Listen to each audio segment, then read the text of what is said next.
Well, hello, Yoga for Arthritis community. It is November, the beginning of November of 2023. We're here in the member Q&A.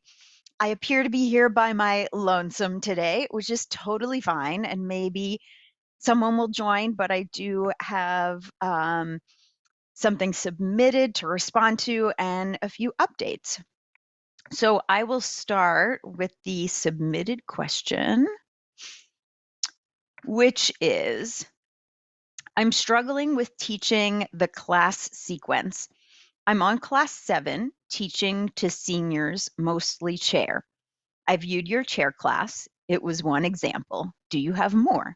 I can't be in the discussion live. I'm teaching 2 classes at that time. Okay. So I want to give some background for those who may not fully understand this question. When this person is saying that she's struggling with the class sequence, she's talking about the 16 class series. So the research that we've done, so we have now completed 3 clinical trials using a yoga intervention designed for people with arthritis. And it's a 16 class intervention. So it's intended to be delivered twice a week with 1 home practice per week to be an 8-week session. A lot of people teach it as a 16-week progression, once per week for 16 weeks, which is another way to do it. And so when yoga teachers, yoga therapists go through our level 1 training, one of the things that they learn in that level 1 training is to deliver this 16 class series so that they can teach it as an evidence-based program. This is the same program that was used in these clinical trials. And we know from that research evidence that this particular 16 class series is associated with a 30% reduction in pain, with improved psychological functioning, quality of life, physical functioning, mobility, flexibility, et cetera, et cetera. So we can say, listen, this is an evidence-based program that we're able to deliver. So it's useful to be able to say that when you're going into a clinical setting, like a hospital setting or a workplace setting, where you want to be able to say, this is not just any old yoga program, but this is actually one that has some evidence behind it. But also for the participants themselves to know, hey, I'm going to teach you something that we know has helped hundreds of people in these clinical trials, and we have the evidence to back that up. So the 3 studies that we conducted, the 3 clinical trials that used this program, taught it as a mat class. So the class, people were able to get up and down from the floor, sometimes with the assistance of a chair to get up and down from the floor, and sometimes with a chair as a prop. But the research studies did not deliver the intervention as a chair class, meaning a fully seated class or a class that was seated and standing, but not getting down to the floor. I will say that when we did this at Hopkins in the beginning, there were some students who had difficulty getting to the floor at the beginning of the 8-week intervention. But by the end of the 8-week intervention, they were all able to get up and down from the floor without any assistance. That being said, clinical trials are designed with very narrow inclusion criteria. So when you're designing a clinical trial, oftentimes you want to go with a somewhat homogeneous population, a group that is kind of similar to each other, so that you can say, hey, this is how this works for these people, right? So that's why we might want to do a clinical trial on people with osteoarthritis of the knee, for example, as a specific diagnosis, so we understand, how does this yoga affect people with osteoarthritis of the knee? So when you're designing a clinical trial, you might say, we're going to include people who are between the ages of 18 and 65, people who are able to ambulate on their own without an assistive device, et cetera, et cetera.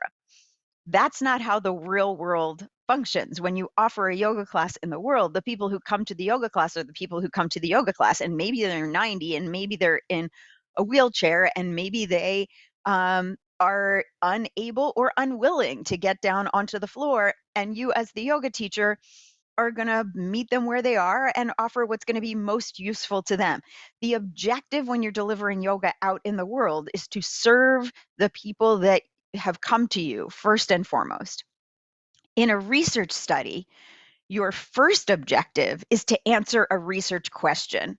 And your second objective is to serve the people who are in front of you as you're answering the research objective, right? We don't want to sacrifice the well being of the people in front of us for the sake of the research question, but we might not offer exactly what would be best for them because we need to also be answering the research question. So that's how what happens in the clinical trial and what happens in the real world can't be exactly the same. So we're going to take what happened in those research studies and make it work, make it appropriate, salient, accessible, acceptable to the people who walk in the door. All right, which means sometimes it's going to be a chair class, and that is absolutely fine. So, how can we make this an evidence informed chair class? Meaning, how can we take what we've learned from this research evidence and deliver it in a way that's going to work for the people who show up? Okay, so how do we do that? Well, anyone who has taken the level 1 training knows that when we're looking at a particular pose, we want to consider what is the essence of the pose? What is most essential about that pose that makes it what it is? And how can we take that signature of that particular pose and translate it into a version that is going to be appropriate for the person in front of us? So this is a thought exercise that a teacher goes through. And as a teacher is first learning this skill, it's probably something that you want to think about in advance and plan, how exactly am I going to offer this to my students? And the more you do it, the more it becomes second nature. So you just can decide on the spot, oh, that's not working. We're going to do this instead. Or how about that? It's kind of a muscle that you build with experience. But for example, if we take tree pose, okay, so tree pose, the traditional version, you're standing on one leg, maybe you have the other one here, your arms maybe are up overhead, maybe your palms are together. So what is the signature of that pose? What makes it tree? Okay, because we could say any position that your body is in can be yoga. If it is,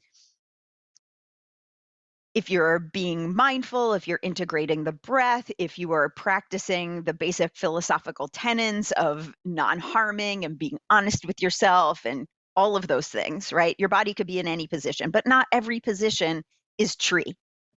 So what makes it tree?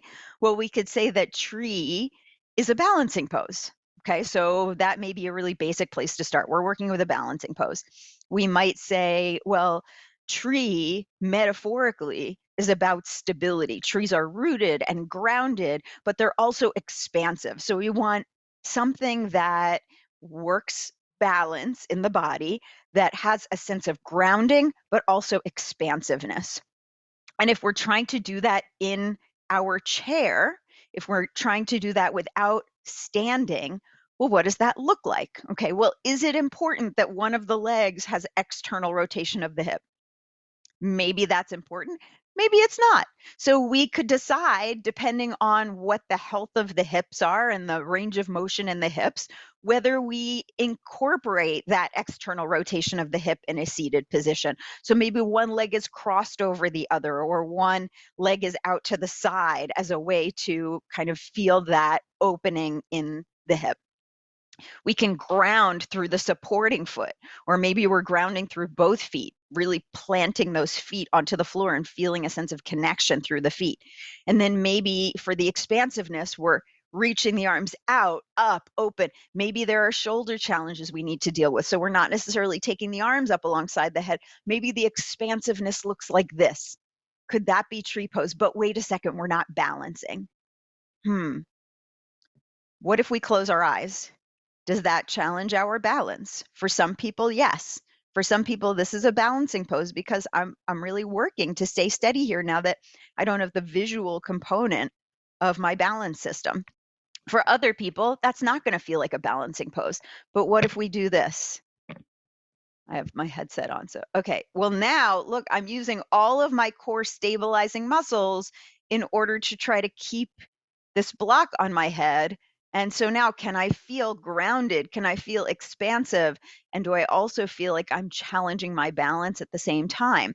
And those stabilizing muscles are some of the same stabilizing muscles that are going to help me prevent falls, right? So I don't have to be standing to be working on stability and some of the benefits of tree pose. So that's kind of an example of the thinking that we might go through when we're trying to translate a pose from standing or from the mat to a chair, for example, or to the needs of whoever we're working with. Okay, well, that can be a lot of work. That can be hard to do, hard to figure out on your own, especially when you haven't been doing this a really long time. So the person who asked the question is saying, I I need some help. I need some examples. I need some support. And so, absolutely. So, here are some things that may help. So, she did say that she's watched my chair class. So, there is a chair class in the store, in the Yoga for Arthritis store.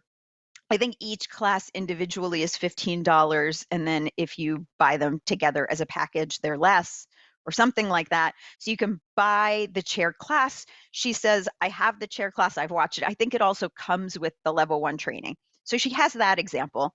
She needs more. Okay, totally valid. One thing I want to remind you all is that if you did the level 1 training, you have a manual, and in the manual is an appendix. Also, my book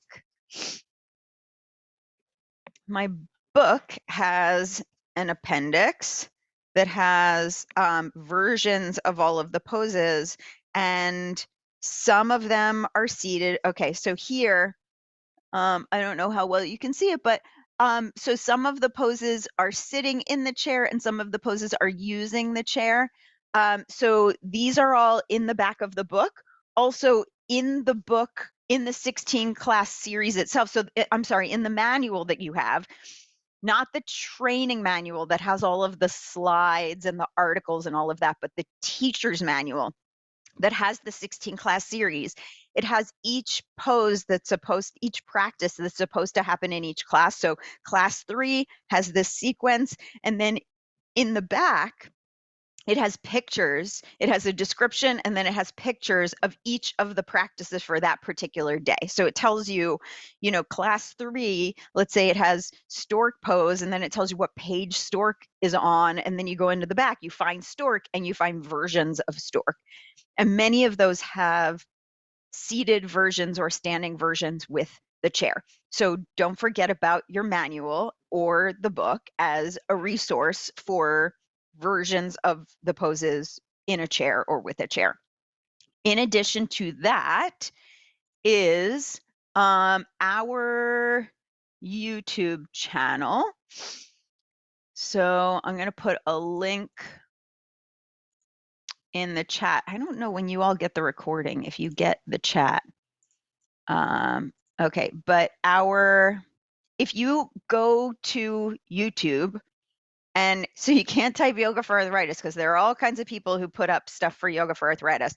But if you put my last name, Munaz Yoga, or Munaz Yoga for Arthritis or something like that, you'll find our Yoga for Arthritis channel.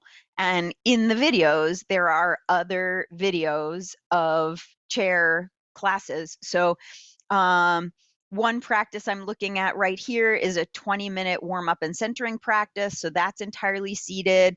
There's also a 14-minute chair yoga class with Kylie. There is also a few clips of various chair classes. So a bunch of little clips and a bunch of tutorials. So there's like seated shavasana. How do you do that?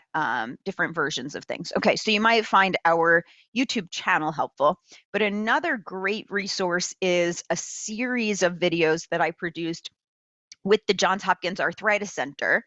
This is on YouTube and free, and the whole thing added up together is a full practice, but we broke it down into segments that are kind of like tutorials. So there's an introduction, and then there's an 8-minute video just on posture. Then there is a 2.5-minute video on breath work, a warm up, a 7.5-minute warm up, and then there are 7 minutes of seated chair postures. There are 9 minutes of standing postures with the chair, and then there's another 8-minute seated relaxation practice. So more examples there. And again, so what I would do is I'm gonna copy this and put it into the Zoom chat, which may or may not be super helpful when you're watching this recording. But if you go onto YouTube and you put Johns Hopkins Arthritis Center yoga or yoga for arthritis, Johns Hopkins, you will get, it's a playlist and it has this whole sequence in it that may be helpful. Okay, also, you all are members. If you are watching this video, you are a YFA member. Okay, in the membership, you've got to log in to the membership in order to get all of the resources in the membership. There are a bunch of videos in the membership. So I used to teach the Kaiser Permanente class. I started out teaching it once a month, and then I started teaching it twice a month. Every single class was a chair class. I did do some standing, holding onto the chair with them, but we did a bunch seated and then standing with the chair. And there should be a bunch of those that are uploaded. I know Jamie Boder, when he worked for Yoga for Arthritis, he recorded a bunch of those, and I don't know how many have made their way up onto the member site. This is a question we can ask Kylie because she is the webmaster or whatever it's called. But there should be at least a few more examples of me teaching a chair class in the membership. And additionally, that Kaiser Permanente class is still happening. It is totally free, and it's taught by Beverly, who is part of our Yoga for Arthritis community. So those Kaiser classes, you don't have to be a Kaiser patient. They are geared toward people who are 60 and over, but they're not limited to people who are 60 and over. Absolutely anybody can take them. Kaiser.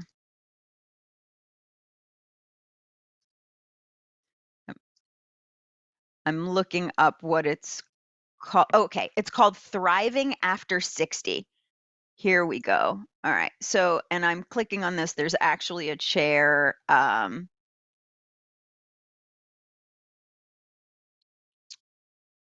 Thriving After 60. This one says in the Mid-Atlantic states, so I don't know about that, but I'm putting this in the chat as well.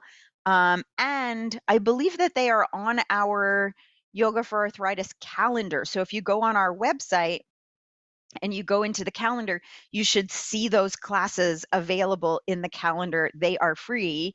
Also, our calendar has a bunch of other stuff on it. So other people are teaching. You might be able to attend for free. Some of them are online and paid, but you could go to somebody else's class in the Yoga for Arthritis community and watch how they teach a chair class. So Thriving After 60 yoga, it's a chair class.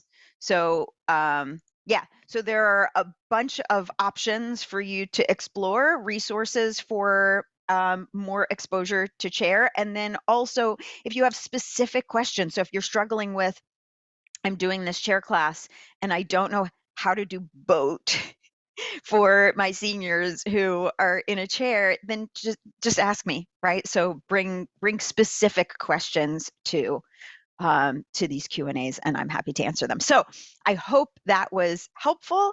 I hope it was enough information to get you started. And if you're having trouble accessing any of those things, the Hopkins videos, our YouTube page, the back end of the membership, if you're struggling with the use of the manual, if you can't find the calendar on our website or the Kaiser classes, please let us know and we're happy to help.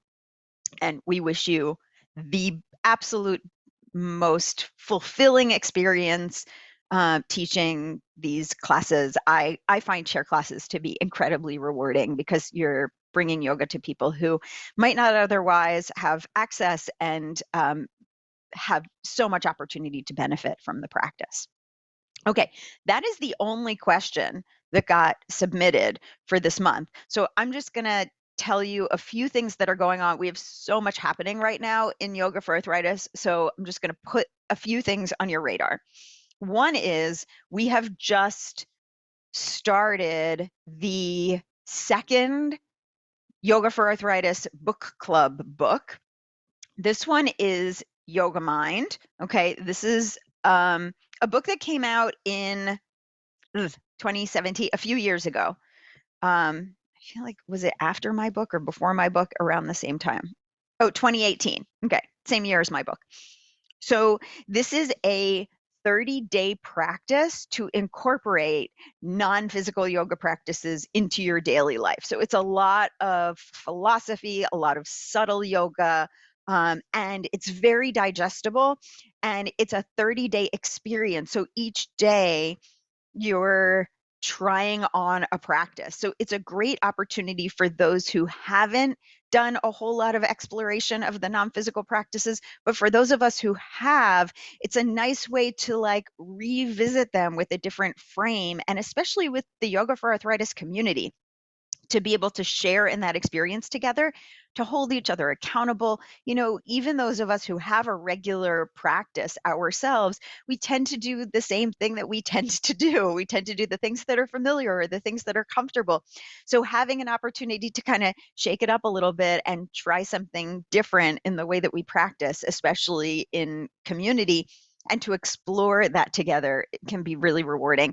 And Susan is a storyteller. So she has written many books, and she is sharing a narrative, a story from her own experience as you go through this book. So it is a delight and interesting, intriguing, thought-provoking to read, as well as practical. And she's going to join us in the last session that we have together. If you are listening to this, you are a Yoga for Arthritis member. That means you get the book club for free. You can come and join us live online when we meet, or you can watch the recording. So you can still do it with us. If you can't meet at the time that we meet, then you can watch the recording after. And all we have committed to so far, so we met this week, and all we're reading is the introduction. So if you haven't done it yet, you still have time to be on time with us. Just get it and read the introduction. So we're going to be meeting next week.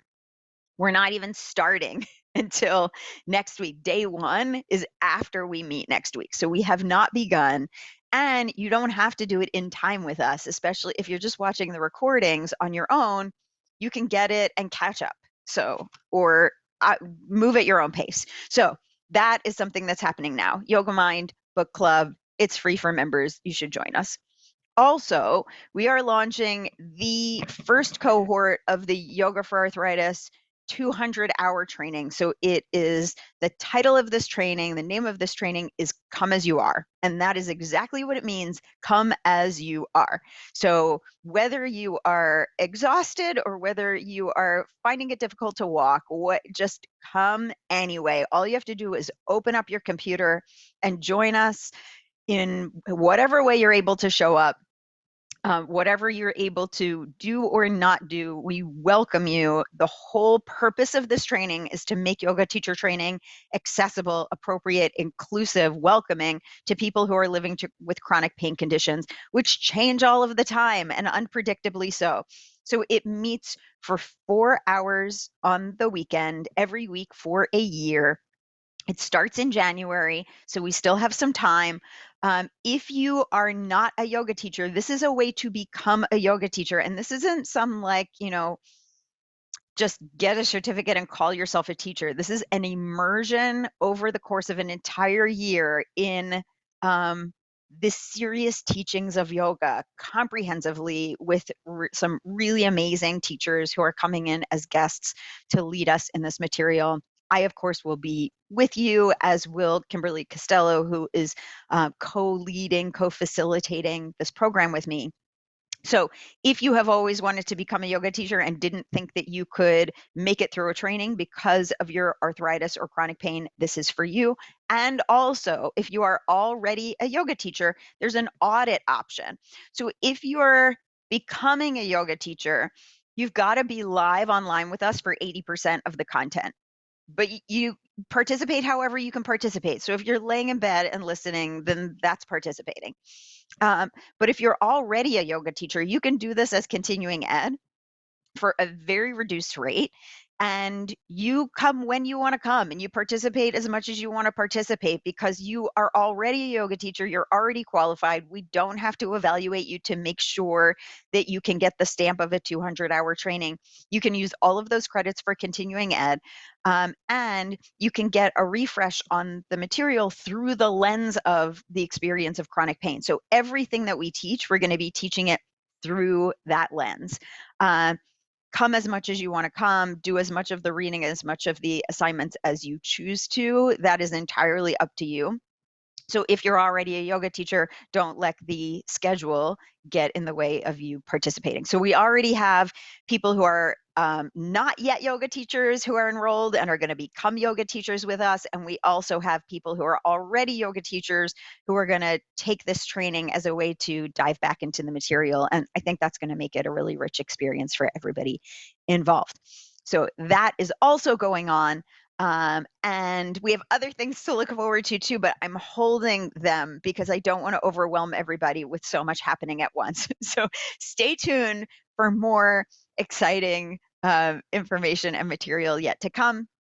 I am so glad that you are a part of this community. Please do not hesitate to send me your questions because you see, I don't necessarily, sometimes I get enough questions to fill the whole hour, and sometimes people ask one question that takes a whole hour to answer. And sometimes I don't get any. So send me your burning questions and I'm happy to answer them. And I am grateful to be able to provide this opportunity for us to connect over burning questions that we all may have. I hope that you all have a wonderful month wherever you are on the globe, however the weather is changing for you. I hope that you are able to enjoy it and find it to be glorious. And I'll see you next time.